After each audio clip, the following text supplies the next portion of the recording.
welcome. If you're new to the channel, my name's Elliott and you're watching Rickety Ski Reviews. Today, we're gonna be talking about the Atomic Remedy 130. Now, I paid for this boot out of pocket, so if you find this review helpful, I will have affiliate links down below. If you do end up making a purchase or it helps you make a purchase, a percentage of that goes back to the channel and helps me kind of recuperate the cost because I did buy these out of pocket. But of course, more than anything, just thanks for watching the channel. That is just a way you can help without spending any additional money, but no stress either way. I want to talk to you about the Atomic Remedy 130. Now, this is not a review. I will do a review once I've put more days on these boots. But for right now, I just want to talk first impressions out of the box. Things I've noticed about this boot that are different. Typically for boots, I'm running an Atomic Hawx Prime 120S with these ZipFit liners.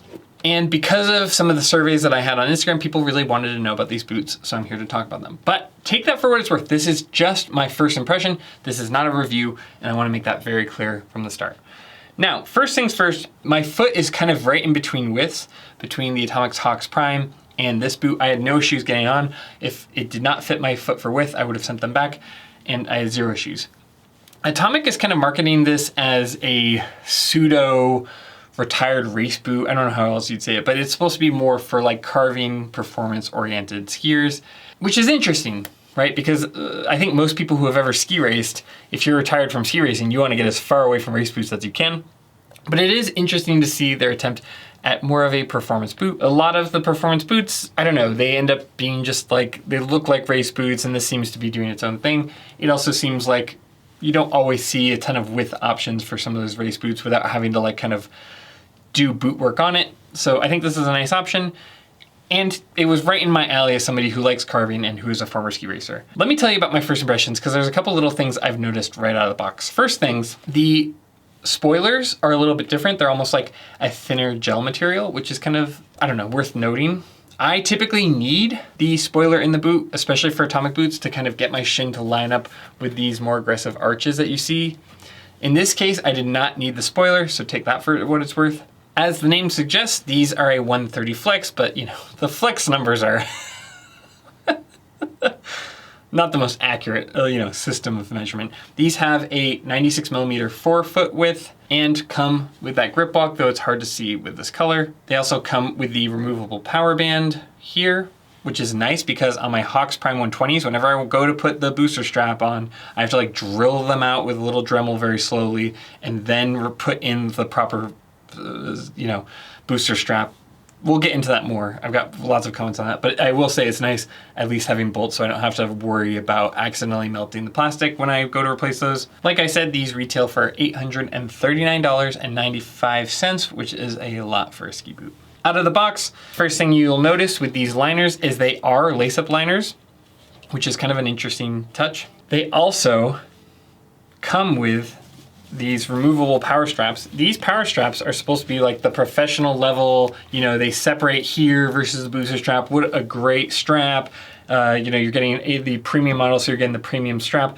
These straps suck. I can't stand them. They are not as good as a booster strap. I don't care how many people tell me that the booster strap has been replaced by, the current default straps. They suck. I don't know why no one can figure it out, but anyway, they don't have the flex and the give of a booster strap, so that'll be the first thing I'm replacing. I don't know why no one can get that right, but this is no exception. These straps are better than like some of the ones I've had on my previous boots, but they do not meet the standard of a booster strap. As you can see, I'm not paid by anyone, so I can be totally brutally honest.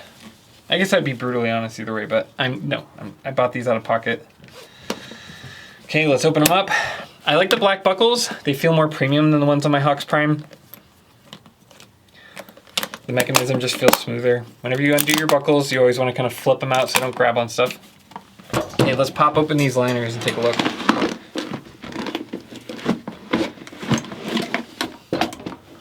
So here you've got the Remedy liner. As you can see, it has loops for laces, and it does come with laces. However, I'll get into this a little bit, but I'm not running the laces. You get the spot for the spoilers. And one feature, you can see I've got my Remind insoles that I use. If you look down, let's see, I might need a light to do it. If you look down the liner of this boot, You can see that kind of reflective, it almost looks like, you know, an emergency blanket or something. Seen that on a couple of other boots before, but it's not on the Atomic Hawx Prime. But essentially it's just meant to be kind of this insulation that reflects the heat back. What do I think? I think these are actually pretty good, you know, boot liners. As far as in the box boot liners go, I think Atomic does a darn good job, and I found these to be comfortable. But let's talk about the laces. The laces they send in the box, it's not like a ZipFit where it has a pull string and you can leave it in the boot and then pull it up. You have to take this off every single time, and it's like hockey laces. You have to pull it tight and then tie it up and then put it out of the way. What are you doing? That is so annoying because I can't just leave this in the shell and then pull it tight. It's also just, you know, like, is it really that hard to just put a pull string in, right? It's not hard technology. I'm not asking for BOA on the top of this, but having those you know, laces that you have to lace them up every time. I used to have laces on my race boots and I don't enjoy them. I feel like it always gets bunched up.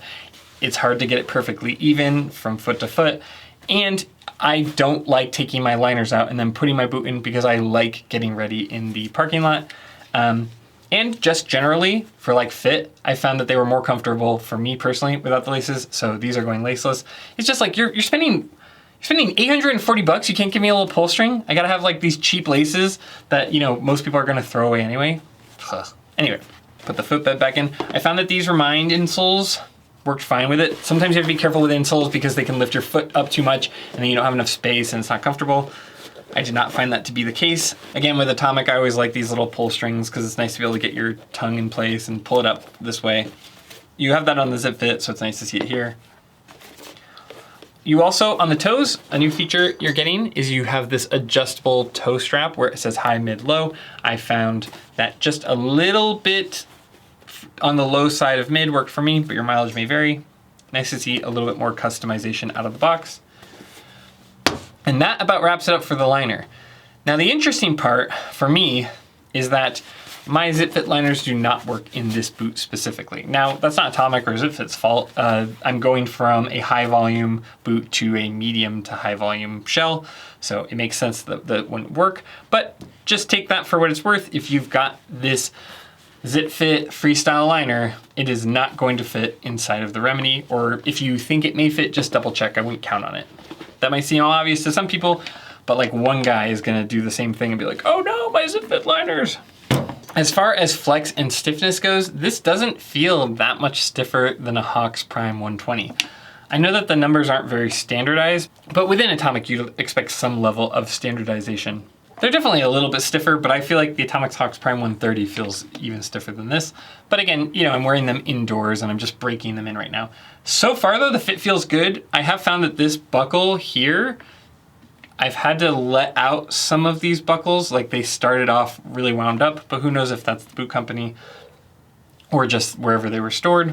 I like the color, I like the aesthetic of everything, and so far I have liked the fit. They are definitely taking some breaking in, especially not having as much width, but I haven't felt like I'm missing out on anything, like my feet are scrunched. I actually kind of feel like this might be the perfect width for me. So again, I will get them on snow. I will tell you how I actually feel about them, but I just wanted to give you my first impressions of some of the little nuances of how they look out of the box and what I think. What do I think? I think if you're spending this much money on boots, figure out this power strap.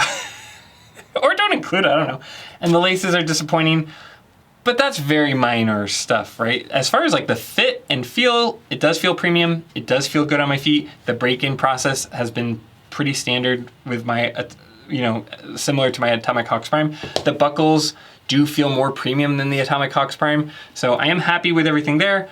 Time will only tell and mileage will only tell. But as far as first impressions, this feels like a premium boot. There's just a few weird kind of corners I feel like they cut. But all in all, the flex when I get them inside feels good. The comfort, the fit feels top notch. I've been really impressed with Atomic ski boots. I was on Lang ski boots for like 20 plus years. And since switching over to Atomic, I've been very, very happy with their boots. So those are my first impressions on the Atomic Remedy. Again, this is kind of, you know, a different video. It's not a review, but I wanted to give you guys kind of a sneak peek of this boot. And again, like I spent my own money so I could get it early and let you guys kind of have a view of it. If it was just me as a skier, you know, if your Atomic Hawx Primes are working great, there's no reason to get rid of them to get this. As far as I can tell, out of the gate, right? There's no big jump in quality or anything like that. But there's a couple nice touches. There's a couple nice pieces that feel good.